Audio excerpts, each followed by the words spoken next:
Hai 26 anos, en 1981, ano en que se promulga o Estatuto de Autonomía galego, don Ricardo Carballo Calero escreve un artigo que titula O uso do galego para todo.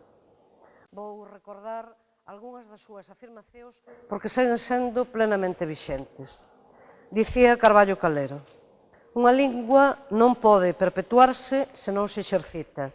Unha lingua non pode realizarse se non se proxecta sobre un mundo real. Hoxe todos, ao parecer, concordamos nisto.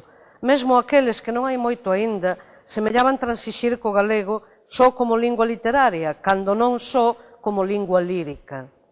Teríamos así, nese suposto restritivo, unha lingua ritual, reservada, confinada, refreada, conxelada e, polo tanto, esmorecida, reprimida, asfixiada, acadarmada e, consecuentemente, unha lingua ferida de morte. Unha lingua morta, un latín para especialistas, pronto inintelixíbel para o común dos galegos. Se queremos de verdade que o galego viva, temos que facelo viver todas as vivencias da sociedade actual.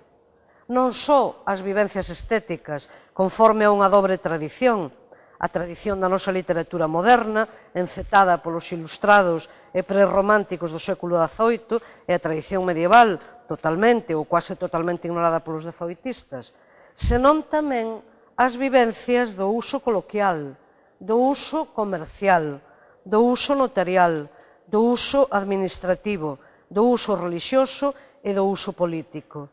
A lingua galega ten que ser a lingua normal dos galegos.